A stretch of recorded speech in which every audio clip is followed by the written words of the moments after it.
En cada pueblo siempre hay alguien en quien confías sin cuestionar, una figura de autoridad, alguien de quien crees que siempre hará lo correcto. Pero ¿qué sucede cuando esa confianza está mal depositada? ¿Qué sucede cuando se cruza la línea entre educador y depredador? En el tranquilo suburbio de Chicago, Downs Grove, Illinois, donde calles bordeadas de árboles enmarcan una comunidad estadounidense ordinaria, esta pregunta destrozaría vidas y forzaría un ajuste de cuentas que nadie vio venir. Cristina Formela era más que solo una maestra en la escuela secundaria Downs Grove South. Para sus colegas, estudiantes y padres, era una profesional dedicada cuyo compromiso con la educación parecía estar más allá de toda duda. A los 30 años, Formela había construido una carrera respetable desde que obtuvo su licencia de enseñanza en 2017. Como maestra de educación especial, trabajaba con estudiantes que necesitaban apoyo adicional, mostrando una paciencia que le ganó la confianza de estudiantes vulnerables y sus familias. Su papel como entrenadora de fútbol consolidó aún más su lugar en la comunidad escolar,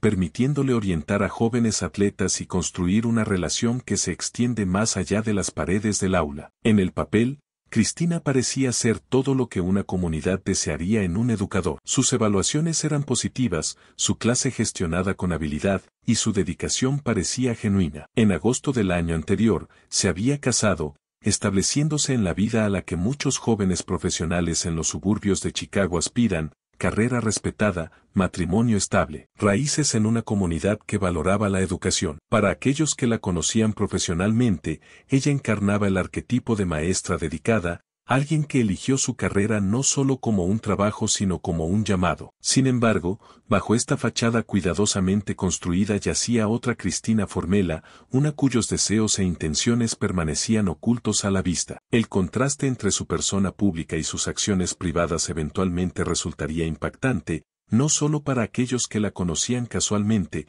sino para aquellos que creían conocerla bien. El estudiante, cuyo nombre más tarde sería protegido por los tribunales, tenía 15 años cuando su camino se cruzó por primera vez de manera significativa con el de Cristina Formela. Ahora con 17 años, era en muchos aspectos un típico adolescente estadounidense, navegando por la vida social de la escuela secundaria mientras equilibraba lo académico y el atletismo. El fútbol había sido su pasión desde la escuela primaria, un deporte que proporcionaba tanto una salida física como una conexión social. En el campo, encontraba una confianza que no siempre le llegaba fácilmente en otras áreas de la vida. En casa, compartía una relación cercana con su madre, una madre soltera que trabajaba incansablemente para proporcionar estabilidad y oportunidades para su hijo. Ella asistía a sus partidos siempre que era posible, coordinaba con los maestros sobre su progreso académico y creaba el ambiente de apoyo que le permitía prosperar a pesar de los desafíos de la adolescencia. Su relación estaba construida sobre la confianza y la comunicación abierta, algo que ella había cultivado deliberadamente cuando él entró en los turbulentos años de la adolescencia. Como muchos chicos de su edad, todavía estaba encontrando su camino, a veces seguro, a veces incierto. Respetaba a las figuras de autoridad, particularmente a los entrenadores que habían guiado su desarrollo atlético. Había sido criado para ver a los maestros y entrenadores como mentores, adultos que tenían sus mejores intereses en mente. Este respeto arraigado más tarde resultaría ser una vulnerabilidad que nadie podría haber anticipado. Las conexiones iniciales entre Cristina y el estudiante se formaron naturalmente dentro del entorno escolar. Como su entrenadora de fútbol, ella tenía razones legítimas para interactuar con él regularmente, sesiones de práctica, estrategias de juego, retroalimentación sobre el rendimiento. Estas interacciones, al principio completamente apropiadas, crearon una base de familiaridad y confianza. Ella aprendió sus fortalezas y debilidades como jugador, entendió su naturaleza competitiva, y obtuvo información sobre cómo motivarlo eficazmente. Sus caminos se cruzaban en los pasillos de la escuela, durante reuniones de equipo, y en partidos donde el entorno estructurado proporcionaba límites claros. Compañeros estudiantes, otros entrenadores y padres siempre estaban presentes, creando una salvaguardia natural contra el comportamiento inapropiado. Durante meses, no hubo nada que hubiera levantado preocupaciones. Gradualmente, sin embargo, comenzaron a ocurrir cambios sutiles. Cristina comenzó a encontrar razones para hablar con él individualmente después de la práctica, ofreciendo entrenamiento adicional que se extendía más allá de lo que proporcionaba a otros jugadores. Comenzó a notar cosas sobre él que trascendían su rendimiento atlético, su sentido del humor, su consideración, la forma en que alentaba a sus compañeros de equipo. Lo que comenzó como una evaluación profesional evolucionó hacia un interés personal, cruzando un límite interno que nadie más podía ver. Ella comenzó a crear oportunidades para interacciones uno a uno, revisando juntos las grabaciones de partidos,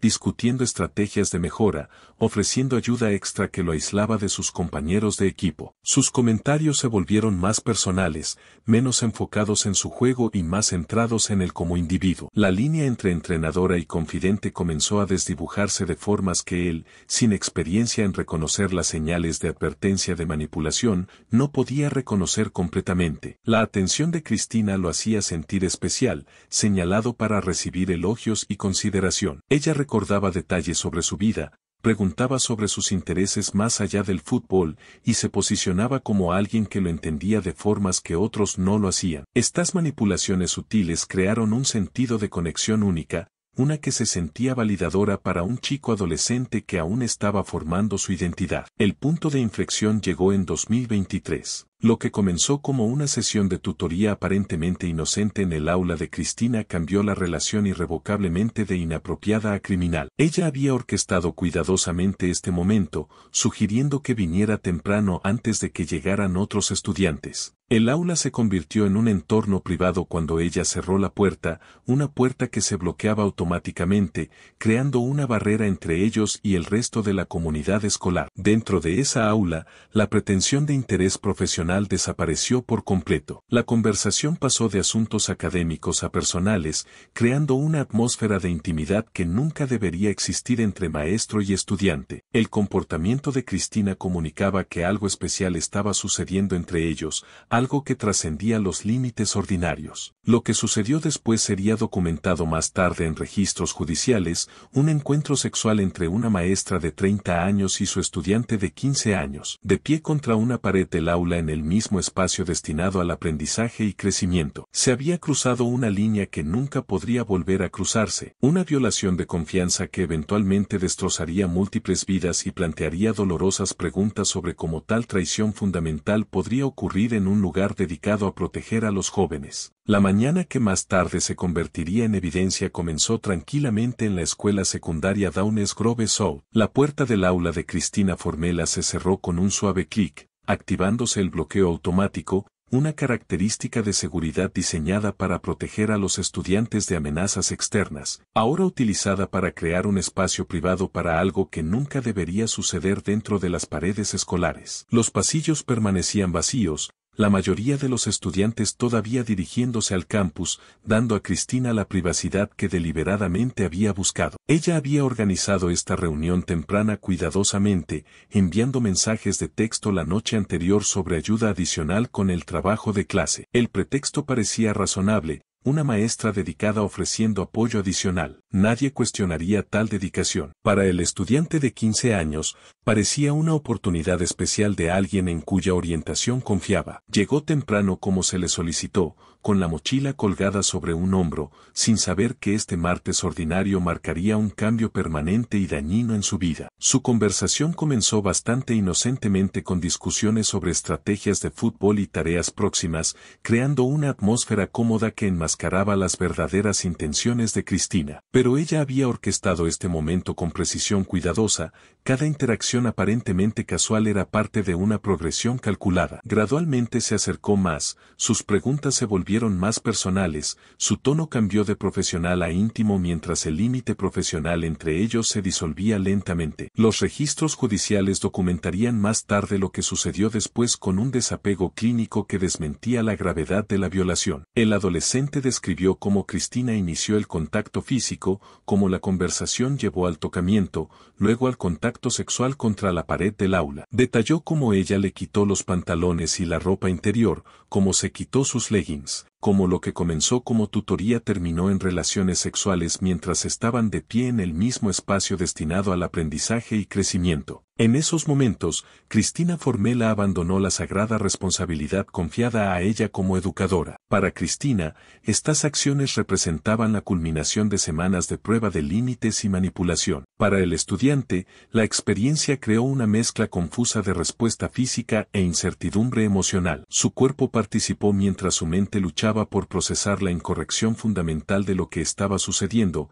como alguien a quien respetaba, una figura de autoridad destinada a guiarlo y protegerlo, había transformado su relación en algo prohibido y dañino. Después, mientras rápidamente ajustaban su ropa antes del timbre de la mañana, Cristina elaboró una narrativa que ayudaría a mantener su control. Ella presentó lo sucedido como algo especial y significativo, una conexión única entre ellos en lugar de lo que realmente era, una violación criminal de confianza. Enfatizó la necesidad de absoluto secreto, describiendo su conexión como algo que otros no entenderían porque era excepcional. Esta reformulación sirvió para hacer al estudiante cómplice del secreto, vinculándolo a ella a través del engaño compartido. En las semanas que siguieron, Cristina mantuvo el control psicológico a través de tácticas cada vez más sofisticadas. Creó una realidad alternativa donde su relación existía más allá de las reglas y expectativas normales, un mundo privado con su propia lógica retorcida. Los mensajes de texto llegaban a todas horas,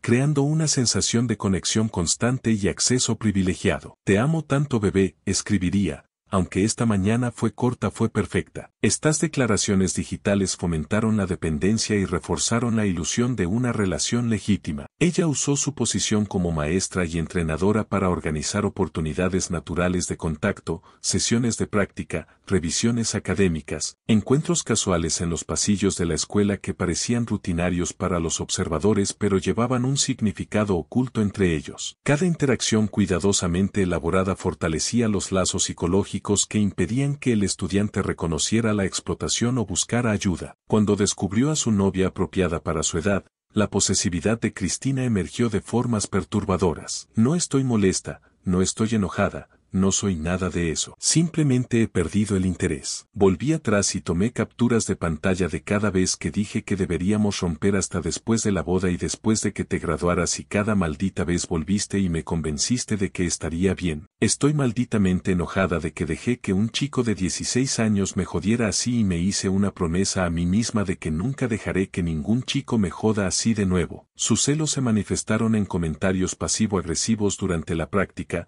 socavando sutilmente sus relaciones adolescentes normales y retiros emocionales diseñados para hacerle probar su lealtad. Estas tácticas crearon un ciclo de culpa y tranquilización que lo ataba más estrechamente dentro de su influencia mientras distorsionaba su comprensión de las relaciones saludables durante un periodo crucial de desarrollo. Cristina mantuvo dos vidas separadas con precisión practicada que reflejaba la profundidad de su engaño. En la escuela, su comportamiento profesional convenció a los colegas de que nada estaba mal mientras participaba en reuniones de facultad, calificaba papeles y entrenaba fútbol con aparente normalidad. En casa, se presentaba como una recién casada devota, discutiendo planes futuros con su esposo y manteniendo las rutinas esperadas de la vida matrimonial. Ningún signo externo traicionaba la relación secreta que consumía sus pensamientos y socavaba los cimientos de su reciente matrimonio. Esta compartimentación requería vigilancia constante y precauciones elaboradas. Mantenía su teléfono bloqueado con contraseñas,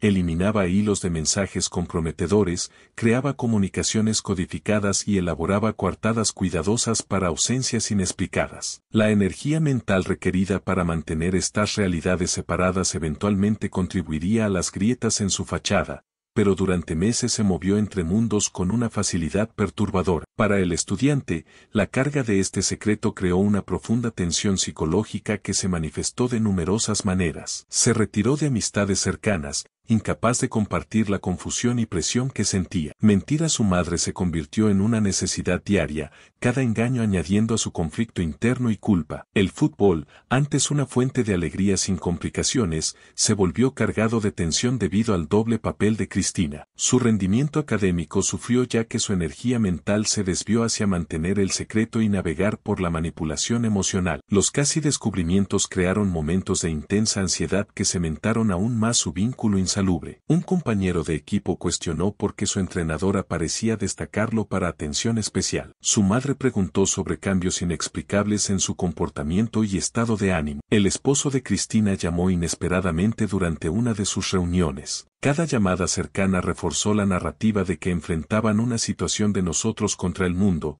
creando falsa intimidad a través del peligro compartido en lugar de una conexión genuina. A medida que pasaban las semanas, las señales de advertencia se acumulaban que incluso la cuidadosa compartimentación no podía ocultar completamente. Los amigos del estudiante notaron su retraimiento, su repentino secretismo sobre su teléfono, su actitud defensiva cuando se le preguntaba sobre cómo pasaba su tiempo. Los maestros observaron su disminuida participación en clase y ocasional dificultad para concentrarse. Estos cambios, aunque individualmente sutiles, crearon un patrón que debería haber suscitado preocupaciones, pero en su lugar se atribuyeron a la típica volatilidad adolescente. El comportamiento de Cristina similarmente traicionó la presión de su doble vida. Su esposo sintió una creciente distancia emocional que no podía explicar. Estas pequeñas grietas en su persona cuidadosamente construida eventualmente se ensancharían en las fisuras a través de las cuales emergería la verdad. La relación se volvió cada vez más inestable a medida que la inversión emocional de Cristina se profundizaba mientras su juicio se debilitaba. Sus notas revelaron a una mujer perdiendo contacto con los límites profesionales y morales, construyendo justificaciones elaboradas para un comportamiento que ella sabía que estaba mal. Estas confesiones digitales, más tarde descubiertas por investigadores, proporcionarían evidencia condenatoria de la manipulación psicológica subyacente a lo que los fiscales llamarían un caso calculado de comportamiento depredador por parte de alguien a quien se le confió el cuidado y la educación de jóvenes vulnerables. Los secretos tienen una manera de desenredarse en momentos inesperados. Durante meses, la relación entre Cristina Formela y su estudiante permaneció oculta, protegida por un engaño cuidadoso. Pero en 2024, un contratiempo tecnológico ordinario lo expondría todo. El teléfono del estudiante se hizo añicos después de caerse de su bolsillo. Su madre, práctica y eficiente, inmediatamente ordenó un reemplazo, diciéndole que lo configuraría una vez que llegara. Él asintió, mostrando gratitud apropiada mientras la ansiedad comenzaba a acumularse. Su teléfono contenía el rastro digital de su relación con Cristina, textos, fotos, evidencia de contacto inapropiado. 2 días después, el nuevo teléfono llegó. Su madre se sentó en la mesa de la cocina, comenzando el proceso de configuración. Ella ingresó su Apple ID familiar, inició la transferencia de datos y esperó a que el dispositivo se poblara con el contenido de su hijo. Mientras la pantalla se iluminaba con notificaciones entrantes, su atención casual se transformó en preocupación enfocada. Mensaje tras mensaje apareció de un contacto sin nombre, cada vez más explícito y perturbador. Te amo tanto, bebé, decía uno. Aunque esta mañana fue corta, fue perfecta. Otro declaraba, me encanta tener sexo contigo. Su hijo había respondido, lo sé, bebé, me encanta tanto, se siente tan bien, es tan apasionado, es tan íntimo, es tan perfecto. Sus manos temblaban mientras desplazaba el intercambio, reconociendo inmediatamente la naturaleza depredadora de la conversación. Cuando su hijo regresó a casa, lo confrontó inmediatamente, con el teléfono colocado prominentemente en la mesa de la cocina. ¿Quién es esto?, exigió, su voz luchando por el control. ¿Quién ha estado enviándote estos mensajes? La conversación reveló la verdad en incrementos dolorosos. Al principio, él intentó desviarse, minimizando las técnicas defensivas comunes a las víctimas atrapadas entre la lealtad a su abusador y el alivio de descargarse. Es la entrenadora Formela, finalmente admitió, con los ojos fijos en el suelo. Cristina. La revelación golpeó a su madre como un golpe físico. Cristina Formela, la entrenadora de fútbol de su hijo, una maestra de educación especial, una mujer en quien confiaban implícitamente. Él describió cómo comenzó con entrenamiento adicional, cómo Cristina lo hizo sentir especial, cómo la relación cambió de tutoría a algo inapropiado. Explicó el incidente del aula de diciembre, su confusión, los meses posteriores de secreto. Sus emociones fluctuaron entre la justificación defensiva de las acciones de Cristina y el reconocimiento de que algo incorrecto había ocurrido. Ella realmente se preocupa por mí, insistió, luego admitió, no sabía cómo hacer que parara. Su madre escuchó con creciente horror, su mente oscilando entre la preocupación por su hijo y la rabia hacia la mujer que explotó su confianza. Cuando él terminó de hablar, su decisión fue inmediata. A la mañana siguiente, denunciaría a Cristina Formela a la policía. El sábado por la mañana los encontró en el departamento de policía de Downes Grove. Oficiales especialmente entrenados en casos de abuso sexual comenzaron el proceso formal de documentación, entrevistando a madre e hijo por separado, estableciendo cronologías y preservando evidencia del teléfono. La entrevista del estudiante fue grabada, sus declaraciones sobre el incidente del aula de diciembre documentadas con precisión. Los técnicos de evidencia documentaron los mensajes de texto, creando copias forenses. Al anochecer, habían compilado suficiente evidencia preliminar para seguir adelante. El equipo de investigación se preparó cuidadosamente para confrontar a Cristina Formela. Para el domingo,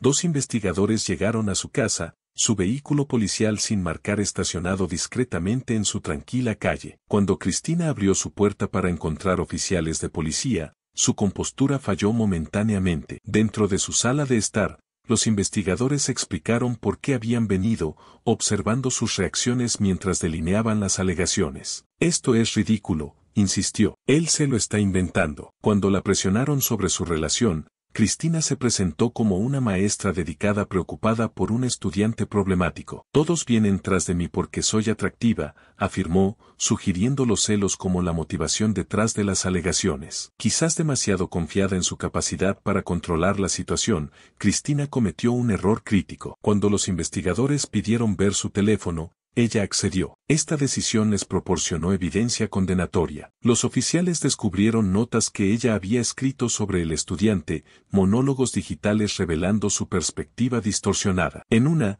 ella había escrito lo que parecía ser una acusación de que el adolescente la había engañado con su novia. Encontraron otra nota etiquetada como manifestaciones que decía: el adolescente va a comunicarse conmigo pronto y para arreglar las cosas entre nosotros. Confrontada con estos escritos, las defensas de Cristina se derrumbaron. Ella afirmó que las notas eran meramente una salida para la ansiedad, pero sus explicaciones se volvieron contradictorias. Describió al estudiante como un acosador mientras simultáneamente admitía que su relación había cruzado los límites. En los momentos finales de la entrevista, Cristina hizo una admisión parcial condenatoria. La relación con el chico había sido incorrecta, reconoció, pero afirmó que no podía detenerla porque se preocupaba demasiado por él. Con esas palabras, Cristina Formela proporcionó a los investigadores lo que necesitaban. Para el domingo por la noche, ella enfrentaba graves cargos criminales, y la comunidad estaba a punto de enterarse de que la maestra de confianza había traicionado a sus hijos de la manera más fundamental posible. El clic de las esposas alrededor de las muñecas de Cristina Formela marcó la transformación de educadora respetada a acusada criminal. Los oficiales la procesaron con el desapego profesional que traían a cada caso,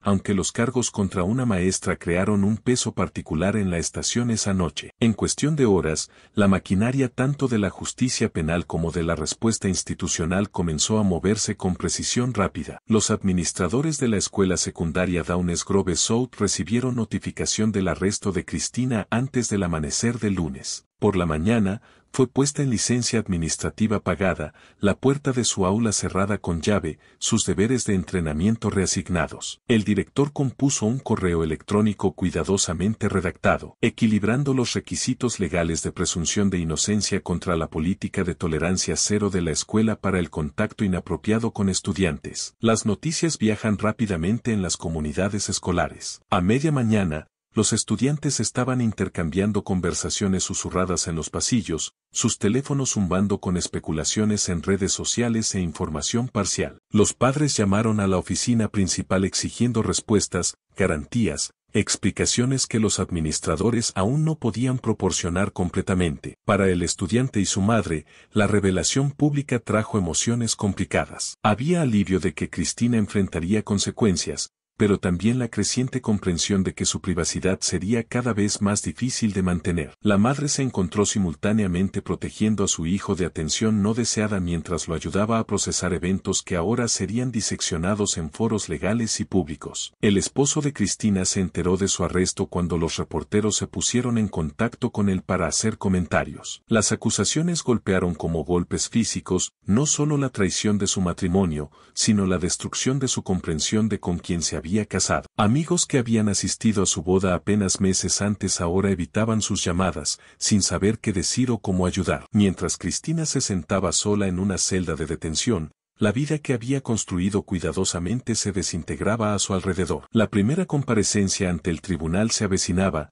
donde se presentaría ante un juez con los ojos de la comunidad sobre ella, el peso de sus acciones finalmente expuesto a la luz. Los cargos formales se leyeron con precisión clínica, 2 cargos de abuso sexual criminal agravado y agresión sexual criminal. El lenguaje legal enmascaraba el daño humano debajo, pero las posibles consecuencias no lo hacían. Estos cargos de delito grave conllevaban posibles sentencias de 4 a 15 años de prisión por cargo. Si era condenada por todos los cargos, Cristina enfrentaba décadas tras las rejas, registro como delincuente sexual y la pérdida permanente de su licencia de enseñanza. En la sala del tribunal, los fiscales pintaron una imagen clara de comportamiento depredador. Detallaron el desequilibrio de poder entre una maestra de 30 años y su estudiante de 15 años, la violación de confianza y la manipulación evidente en mensajes de texto y notas telefónicas. Argumentaron enérgicamente por la detención, citando la posición de autoridad de Cristina y la gravedad de los delitos. Las acusaciones contra la señora Formella son extremadamente perturbadoras, declaró el fiscal del estado del condado de DuPage en un comunicado emitido a los medios. Se alega que usó su posición de confianza y autoridad como tutora y entrenadora para agredir sexualmente a un estudiante menor de edad. El tipo de abuso y comportamiento alegado en este caso no será tolerado. Los abogados defensores contrarrestaron con argumentos sobre la falta de antecedentes penales de Cristina, sus vínculos comunitarios y su cooperación con los investigadores. Aseguraron con éxito su liberación, aunque bajo estrictas condiciones, sin contacto con el acusador o cualquier persona menor de 18 años, prohibición de entrar a propiedad escolar y verificaciones regulares con servicios previos al juicio. Mientras Cristina salía del juzgado, su rostro parcialmente oculto detrás de grandes gafas de sol, las cámaras capturaron la imagen de una mujer caminando hacia un futuro incierto, su reputación profesional destruida y su libertad pendiendo del balance de los próximos procedimientos legales. El impacto en la escuela secundaria Downes Grove South se extendió por cada aula, oficina y pasillo. El correo electrónico del director reconoció la angustia de la comunidad en términos severos. Estamos devastados y nuestra comunidad está conmocionada. Un adulto ha sido acusado de las violaciones más graves y la confianza se ha roto. Los consejeros escolares se pusieron a disposición de los estudiantes que luchaban por procesar las noticias. Los maestros se encontraron respondiendo preguntas difíciles mientras manejaban su propio shock y traición. Los padres se reunieron en conversaciones de cocina y foros en línea, expresando indignación, preocupación y el inevitable cuestionamiento de qué señales se pasaron por alto y si otros estudiantes podrían haber sido afectados. Para los estudiantes, particularmente aquellos en el equipo de fútbol, el caso creó emociones conflictivas. Algunos defendieron a Cristina, incapaces de reconciliar las acusaciones con la entrenadora que conocían, mientras que otros recordaron momentos que ahora parecían sospechosos en retrospectiva. La cómoda suposición de que los adultos en posiciones de autoridad podían ser implícitamente confiados había sido fundamentalmente desafiada. La Junta Escolar organizó apresuradamente sesiones de revisión de políticas sobre las interacciones maestro-estudiante. Se discutieron nuevos protocolos, no reuniones a puerta cerrada con estudiantes individuales, comunicaciones digitales para incluir a padres o administradores, capacitación adicional sobre reconocimiento de comportamientos de manipulación. Estas medidas ofrecieron respuestas concretas a un miedo abstracto ahora alojado en la conciencia de la comunidad. A medida que el shock inicial se asentaba en preocupación continua, surgieron preguntas más amplias sobre cómo las instituciones educativas protegen a los estudiantes de aquellos que podrían abusar de posiciones de confianza, y cómo las comunidades se recuperan cuando se violan tales límites fundamentales. Dan Shore, un exfiscal de delitos sexuales con más de 2 décadas de experiencia, ofreció contexto que ayudó a enmarcar el caso más allá de sus detalles inmediatos. Desafortunadamente, Esto no es inusual, explicó Shore en una entrevista. He estado procesando e investigando casos de mala conducta sexual durante 25 años y he visto muchos casos de maestros y otras personas en posiciones de autoridad teniendo relaciones sexuales con personas menores de edad. Shore abordó el preocupante doble estándar de género que a menudo surge en estos casos. Cada vez que hay una maestra que es mujer y un estudiante menor de edad que es hombre, hay mucha reacción en la sociedad donde es como, o eso es genial para él. Existe este concepto de que si es un niño, debe haber querido sexo y es inofensivo. Esta perspectiva, enfatizó Shore, malinterpreta fundamentalmente el impacto psicológico en las víctimas masculinas y la naturaleza del crimen en sí. Un estudiante masculino es un peón en estas situaciones, continuó Shore. Estos casos tienen serios impactos psicológicos. El estudiante no puede consentir, y la maestra está en una posición de poder y control, a menudo usando eso para manipular a alguien. La abogada defensora penal Jonna Spielborg destacó los aspectos psicológicos desde otro ángulo. Esta es la psicología de esta forma de pedofilia. Típicamente cuando cubrimos estos casos, estamos cubriendo a una maestra adulta femenina involucrada en relaciones sexuales con una víctima masculina adolescente. Spielborg cuestionó por qué los esfuerzos de prevención no han mejorado a pesar de los casos recurrentes. Tiene que haber un denominador común. ¿Qué tienen en común todos estos perpetradores? Algo está ardiendo lentamente bajo la superficie. ¿Por qué no podemos averiguar eso antes de que estas personas sean puestas en posiciones para abusar de su poder? Ambos expertos enfatizaron que independientemente de cómo el estudiante podría haber percibido la relación en ese momento,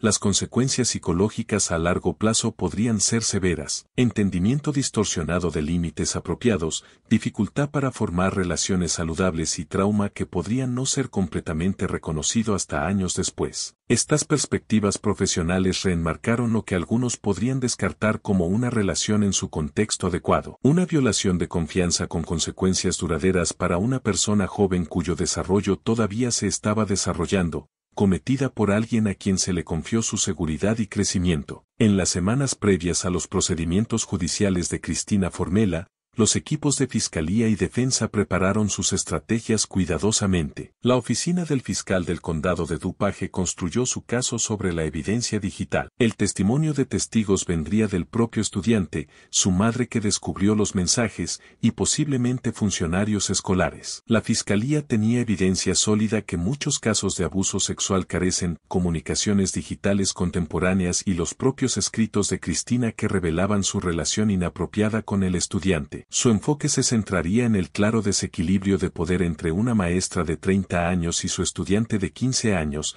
enfatizando su violación de la confianza profesional. Los abogados defensores enfrentaban un terreno desafiante. Probablemente enfatizarían el historial previamente impecable de Cristina como maestra licenciada desde 2017, y potencialmente argumentarían que el incidente en diciembre de 2023 fue aislado en lugar de parte de un patrón de comportamiento depredador. Su liberación inicial de la custodia sugería que habían presentado argumentos efectivos sobre que ella no representaba un riesgo de fuga. Para el estudiante y su madre, el proceso legal trajo emociones mixtas. Había alivio de que Cristina enfrentaría consecuencias, pero también ansiedad por tener que testificar y revivir la experiencia en un foro público. La madre permaneció firmemente protectora, determinada a ver el proceso hasta el final a pesar de su costo emocional para ambos. El interés de los medios en el caso continuó, con medios de comunicación cubriendo cada desarrollo en la historia de una maestra acusada de tener relaciones sexuales con un estudiante en su aula. Los reportajes destacaron las declaraciones del fiscal del estado del condado de DuPage que calificó las acusaciones como extremadamente perturbadoras y enfatizó que tal comportamiento no será tolerado. El impacto en el estudiante se extendió más allá de la sala del tribunal. Enfrentó el desafío de continuar su educación mientras procesaba lo que había sucedido. La confusión evidente en sus mensajes de texto, donde había expresado que el encuentro era tan perfecto, reflejaba los complejos efectos psicológicos de la manipulación por una figura de autoridad, algo que necesitaría tiempo y apoyo para entender completamente. Su relación con el fútbol, antes una pasión,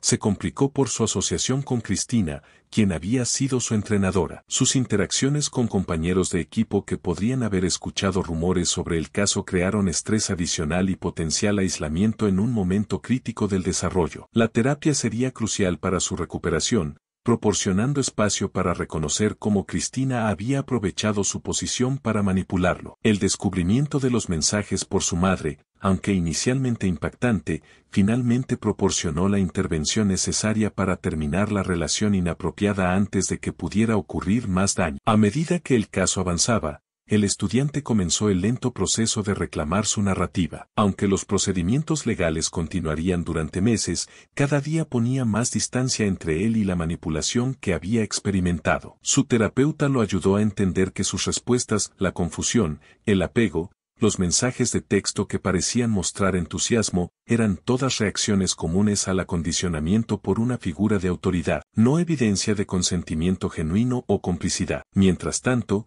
la escuela secundaria Downes Grove South implementó las reformas discutidas en reuniones de emergencia de la Junta. Las puertas de las aulas recibieron instalaciones de ventanas, permitiendo visibilidad mientras mantenían la seguridad. El distrito instituyó un sistema formal de supervisión para las comunicaciones maestro-estudiante, requiriendo que todos los contactos electrónicos incluyeran a padres o administradores. El personal se sometió a capacitación obligatoria sobre reconocimiento de comportamientos de manipulación y reporte de interacciones preocupantes. El caso concluiría con una audiencia programada para el mes siguiente. Cristina regresaría a la corte para enfrentar a un juez y potencialmente presentar una declaración. El resultado seguía siendo incierto, pero el daño estaba hecho a su carrera, al sentido de seguridad de la comunidad, a la confianza del estudiante en las figuras de autoridad, y a la creencia de que aquellos a quienes se les confía la educación de los niños siempre honrarían esa sagrada responsabilidad. Lo que seguía siendo cierto era que el caso dejaría una marca indeleble en Downes Grove. La comunidad nunca más daría por sentada la seguridad de sus instituciones educativas. Los padres mirarían más de cerca las relaciones de sus hijos con figuras de autoridad. Los educadores harían cumplir los límites más vigilantemente, y en algún lugar de este doloroso ajuste de cuentas yacía la esperanza de que los futuros estudiantes pudieran estar protegidos de traiciones similares de confianza. A medida que el caso de Cristina avanzaba a través del sistema legal, servía como un sobrio recordatorio de que los depredadores más peligrosos a menudo se esconden a plena vista, detrás de posiciones respetadas y la suposición de que ciertas personas nunca cruzarían tales límites fundamentales de confianza. Pero también demostró que cuando las comunidades confrontan estas dolorosas realidades de frente, se vuelven más vigilantes, más protectoras, y en última instancia más seguras para los jóvenes cuyo bienestar depende de que los adultos hagan lo correcto, incluso cuando nadie está mirando.